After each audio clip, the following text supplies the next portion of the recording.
Be in a section of the river. I try to go all 34 miles pretty much every month. The upper section, the top 2 or 3 miles, I might only do once a quarter. They're very difficult to do. So I look at, as I said before, new construction, new activities, imperiled species is a focus, recreational activities is a focus, water quality is a focus. Looking at imperiled species, wood storks, as I mentioned before, a big one, manatees. Most people aren't aware of this. I know some people in the room are, but starting around 2012, right before I started, my predecessor, she started getting reports of manatees in the upper lake of Myakka River State Park. So I don't know if you can see right here on this little bitty tiny map, and my cursor isn't going there actually, but anyway, that's way up the river from like the places where they, at warm mineral springs where they might be, you know, in the winter periods, and there's almost no seagrass in the lower Myakka, and so there's no food anywhere between there, like in Snook Haven, except for the overhanging mangrove or maybe some tree. So it's like a food desert down there. But they're going 30 miles way upriver to get to these floodplain marshes, and we thought it was a freak event. Like in 2012, I'm like, I almost don't believe it, right? Then I found out that this kayaker that I happen to know, he used to work at Economy Tackle, saw one in 2008 right there at the weir, bumped him, and I'm like, oh, well, that guy knows the manatee. This is not somebody who's doing me wrong. And so I started tracking all down the observations, and we found out that yes, they're coming in here. They're coming in every year. It's a little complicated. I think what happened is the Downs Dam started to fill, and it started to get easier and easier. Mainly in the tidal areas, especially around Warm Mineral Creek, maybe coming up into your area border kind of road area periodically, but we did not know that they were spending time, like they'll spend 6 months of the year in Myakka River State Park, and that was not known information. And so we're really thinking about the non-tidally influenced Myakka, like areas above Laurel Road. That's where like I was personally surprised to see manatees spending that kind of time. And it's all about the food. There's a ton of food up there. And fresh water. Bad red tide. Sometimes when you're out there and you see 5 boats speeding by, you go, oh. But there has been a general increase in the compliance with posted speed limits. The entire Myakka River is a manatee protection zone. Although most of the signs north of US 41 say slow speed minimum wake until you get to the state park. And recently those were changed to idle speed, no wake, which I'll talk about more in a minute. And we've gotten better because law enforcement has come out a few times, mostly to deal with fossilers, but their very presence. And again, I might look like a law enforcement officer, I'm not. But when I'm out there, people see me and they slow a bit down. So having a presence on the water is very important. After Hurricane Ian, slammed the island. It's been in my reports, but a lot of the main mangroves were snapped in half. All right, increase in fossiling, and I put until 2003. That has really tabled off and kind of gone in reverse. I'm hoping that trend stays. We'll talk a little bit more about that later. In fossiling, and I'm going to talk a little bit more about fossiling. Digging up in the river. Oh, yeah. Shark tooth guys. Okay. Well, it's not just shark tooth. We'll talk a little bit more about it later. That's because someone came by in a helicopter, right, to take that picture, right, FWC. And alligators don't like it. They also can get, if a bunch of hikers come down there in the morning and then some paddlers come around the bend and then a helicopter flies over, it's all cumulative. So if you have constant,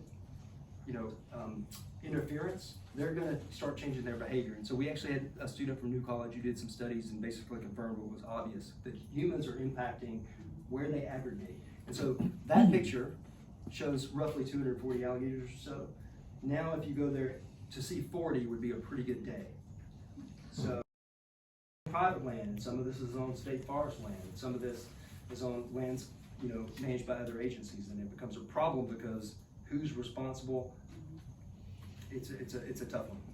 All right, so increase in Lagodium and Kogan, not really along the Carlton so much as, well, I mean right along in the immediate river area, like visible from going down the river. Most of that's along Deer Prairie Creek. Could you repeat that? Increasing what? Lagodium, climbing fern, non-native climbing fern. It's an invasive species that we have. Kogan is probably the worst as far as hard to control. Lagodium is probably number 2. Lagodium is the genus name, and so a lot of people just use that as shorthand. But basically, it's reproductive ferns that climb up into the trees and actually have a Smothering. Kudzu for the river. It's basically Yes. country for the river. Yeah. But it basically is a fire ladder for fire to get up in the canopy and even kill trees. So it's problematic in that way. But like a bunch of people show up and they e-biked and they're already at the dam before me. And it's just because they were going 40 miles per hour through the backcountry, right? Another thing is that they're going to be lithium-powered kayaks. I think there are probably some out there, but they're getting, they're pricey now, but the price point will come down. Same thing, there are these things called hydrofoils and other types of things that are basically like new ways to get into places and go really fast. And they're technically, you can't regulate someone with slow speed with some of these types of things because the way the law is written about slow speed, it has to do with the wake and your ability to kind of settle from being on plane. And the law doesn't apply to vessels that don't operate that way. So that's kind of an issue. I mentioned before poaching, and poaching might be having an effect, for example, on Deep Hole. While alligator poaching definitely occurred there in the past, duck hunting might be a real big driver for reducing alligators too, because they're hauling butt. So this is a picture of 3 people. That's a great blue heron getting chased away.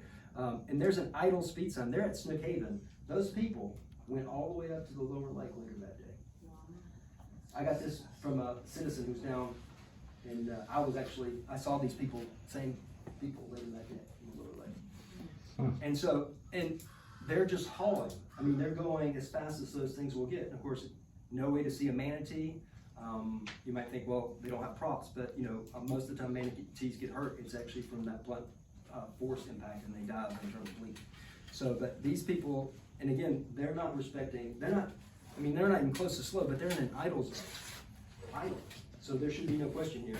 The problem is we might get 1 or 2 patrols a year in this area just because we don't have, like, FWC short staff, they've got to be out at Big Pass, they got to look at DUIs, there's a lot of other things they're required to enforce, and so even digging up Native American stuff, and they're just being complete jerks about it.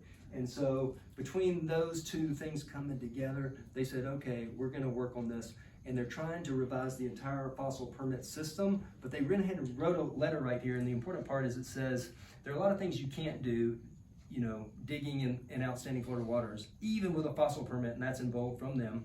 And it says you might need other permits, like if you're digging in a wetland or an outstanding Florida water, you probably need to talk to some other people because your fossil permit doesn't cover you. You might need an environmental resource permit. And then it goes further down here and it says, moreover, there are certain special waters where there are very big impacts. And as of this time, you can't fossil on the Myakka River or any of its tributaries. I didn't even ask them for the tributaries. But they basically, Sherm's evidence and my evidence showing what they were doing, they took it seriously, and they got the Florida Museum. So Barr didn't write this letter, but the actual museum wrote this and sent it to the fossiler saying, you can't do this anymore. It's over.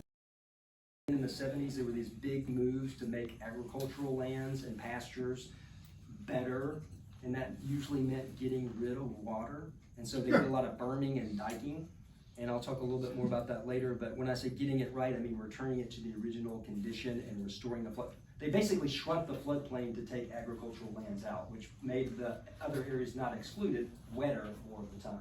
You have a question? So I think you just answered the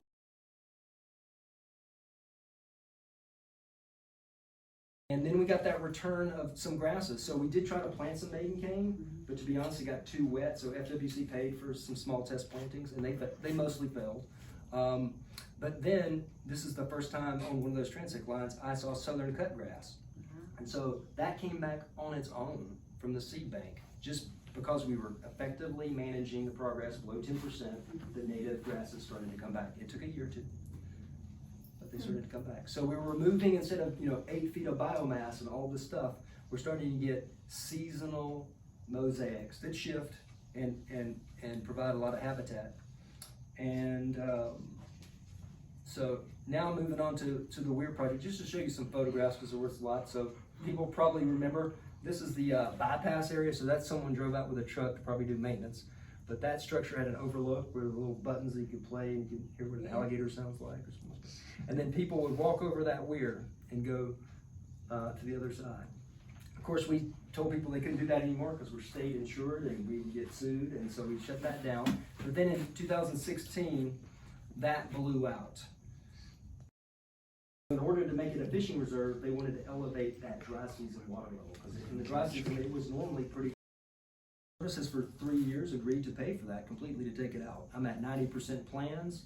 I'm waiting on the adjacent owner. They have basically stalled. When we initially did a study, just like for the Upper Lake, I got the Water Management District to pay for half, DEP paid for half. They hosted the opening event on their property to kick the plant off, and they were generally receptive to the idea. But the project has stalled because they have some concerns, which they have not communicated what the concerns are, but they generally feel like there's no net benefit to the river for removing the dam. And I'm gonna tell you what I think the net benefits are. So number one, the dam's not functioning as it's intended, and it's creating a washout on the east side. So on the east side of the river, there's hydric hammock, which is a wetland type. So that's typically got your oaks and high densities of cabbage palms. And it's typically underwater for something like 40 days out of the year. And so that area is basically the river's being pushed, it hits that dam sidewall, it can't go south, so it immediately turns east with high velocity. And so it's basically taking out our hydric hammock and our riverbank, and it's dumping sediments into the adjacent river, downriver. So for example, at that next bend, there's a snook bowl that used to be really deep, it's filling in with sand. So snook like those bowls that are kind of deeper, that's where they hide under logs and wait as predators for things to come by. So it's also degrading water quality because having a lot of extra sediment is not good. It's a hazard navigation. Here's a picture of Ben on one of our last surveys. I believe this was from December, may have been November, but he's basically, the main metal gate to an opening, which after that January 17th, 2014 stranding of the manatee there, they've agreed to keep that gate open. There used to be a metal frame by which people would put a board to close the dam and hold extra water back. But they took that down, but the problem is that people get clever, and so people have stacked logs there a couple of times, including they put a whole tree in there one time that the park had to come down and cut out, but it was literally like you could go through it and then you would be caught by a tree. So it